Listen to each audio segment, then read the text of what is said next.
You guys all know, I've said it several times, that the Pixel 9 Pro Fold is my favorite foldable. Now keep in mind, favorite and best is not necessarily the same thing. My favorite football team is not always, usually not, the best football team, but it's still where home is for me. It's still my favorite. And that's even though my first gen Pixel Fold had some hardware issues there. My Pixel 9 Pro Fold had some hardware issues there that the warranty had to take care of. And because of that, even though the Pixel Fold is my favorite folding phone, I am on the fence about whether or not I'm actually going to buy the Pixel 10 Pro Fold. Now look, keep in mind, most people, you're not going to be year over year upgrading a folding phone like this. You're meant to keep it for several years. I'm in a weird situation where I cover this stuff on a YouTube channel, so that definitely needs to be addressed. But nonetheless, I think all of you expect me to buy the 10, but right now, I'm not sure that that's going to happen. Part of that's because I know that I'm going to be buying the Galaxy Z Fold 7. The upgrades to me look to be substantial. Maybe the upgrades with the Pixel 10 Pro Fold so far don't seem that substantial. But guys, in this video, I'm going to kind of tell you what it would take for me to go that way. How could Google get me to buy the Pixel 10 Pro Fold? And the first thing is something that is so crazy obvious to me whenever I go from using my Oppo Find N5 to the Pixel 9 Pro Fold. I don't necessarily need the Pixel 10 Pro Fold, which here forward I will just refer to as the Pixel Fold to be a bit more succinct. I don't need it to be as thin as the Oppo Find N5. In fact, I think that the thickness of this device is absolutely adequate. But what I do want to see is it get quite a bit lighter. I don't know what exactly they will do to accomplish that, but it is still a very heavy device. And look, it's not the end of the world, but when you get used to using something like this and then you go back to another phone, it does feel like a brick is now in your pocket. We pull this up here. The Oppo Find N5 is 229 grams. The Pixel 9 Pro Fold is 257 grams. They did shave off quite a bit of weight going from the Fold to the 9 Pro Fold, but it is still entirely too heavy. I do want to also quickly remind you that based on these renders from Android Headlines in collaboration with OnLeaks, the next Pixel Fold is going to look basically identical to the current Pixel Fold. And they even have the dimensions down here, and they are effectively exactly the same. Now, the thickness actually makes it look like it's getting 0.2 millimeters thicker, and that's not going to be happening. I think that once again, OnLeaks is including the bezel in his thickness measurements of the render that he received, or the CAD rendering that he received, and he should not be doing that because Google doesn't include the bezel when they give you the thickness of the Pixel Fold. Neither does Samsung, neither does Oppo, nobody does. So that's why you're seeing a little bit of a difference there. These bezels can be 0.3 to 0.5 millimeters thick, so subtract a little bit. Maybe the next Pixel Fold is slightly thinner, but it's not going to be a radical departure. It's going to be a very similar device. And that actually kind of leads me to the next thing. And this isn't something that I want to see them change. It's something that I want to see them leave the same. When we went from OnePlus Open or Oppo Find N3 to Find N5, in the pursuit of this radical thinness, they sacrificed the speakers. And I want Google to not go down that road. This device has far better speakers than the Find N5. Do not kill my speakers. Do not make me have to put in earbuds or pair it to a Bluetooth speaker when I'm trying to do something as simple as have a video playing while I'm washing my dishes or something like that. I can barely hear this phone over the sound of a sink. Not true with the Pixel, so leave that alone. If going super thin means sacrificing the speakers, don't go super thin. And while we're talking about these really thin devices and the sacrifices that are often made, here's another one. Can we get a larger battery with maybe even some faster charging? Now, I doubt that either one of these things are going to happen.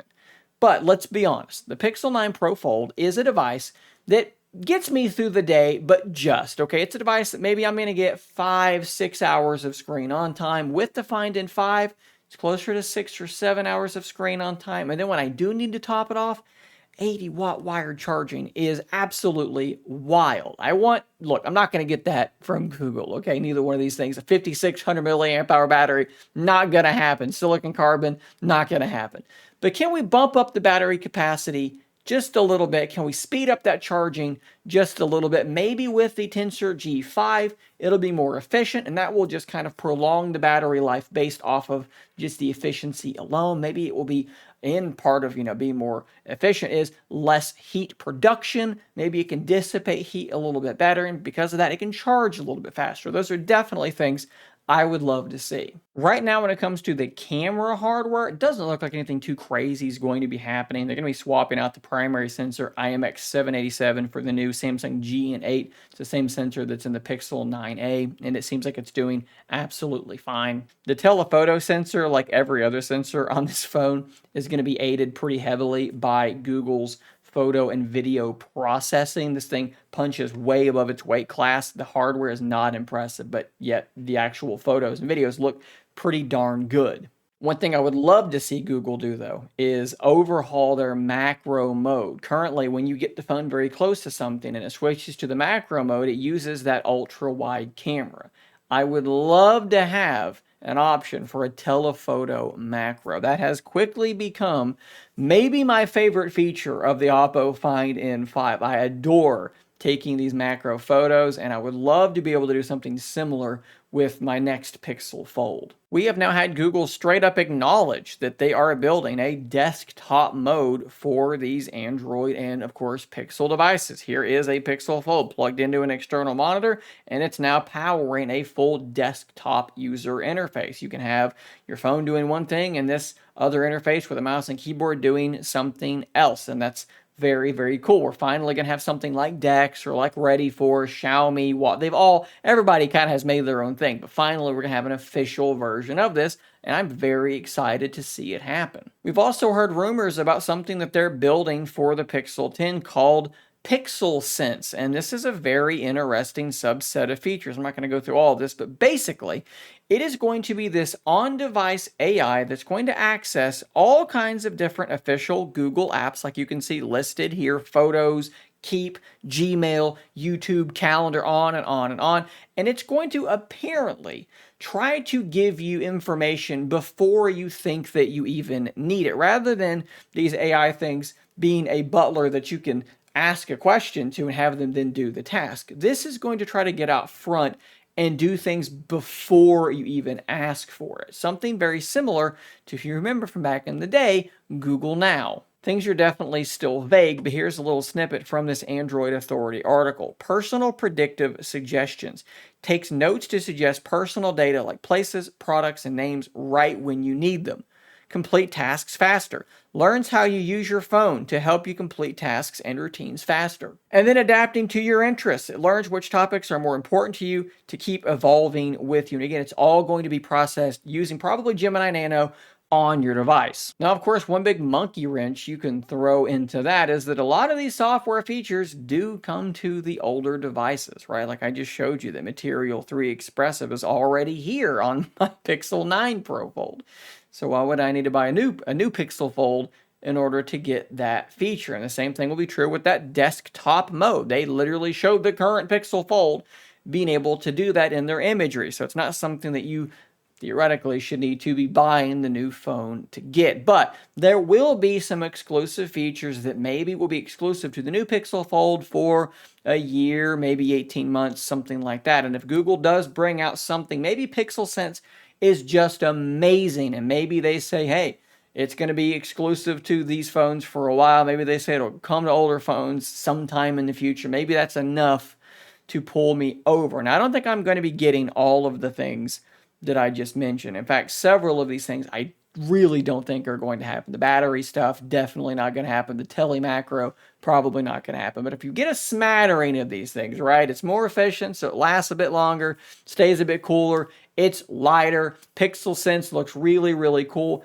Maybe, just maybe, they can pull me over far enough to get me to buy this phone. But I got to tell you, for the first time in a long time, since, I guess really 2 years, since the original Pixel Fold, when I look at the 10, and I look at the 9 that I already have, and I look at the Galaxy Z Fold 7 that's coming, and the Oppo Find N5 that I already have, it is definitely a different situation this time around. My excitement level for the next Pixel Fold is the lowest that it's been of the two that we've already gotten, so they're going to need to do something special to get me to give them even more money. Maybe the biggest feature could be a price drop. If it's $1,500 rather than $1,800, that's definitely going to help a bit too. Guys, let me know your feature wish list in the comments down below. What would get you to buy this device? I'd love to hear it from you. I'm sure you guys are going to think of some cool things like maybe, I don't know, increased durability. Maybe they've got some new technology in their ultra thin glass that will make it less likely to break. You guys can let me know what you think about that stuff down below. Subscribe for more content just like this. And until next time, stay nerdy, my friends.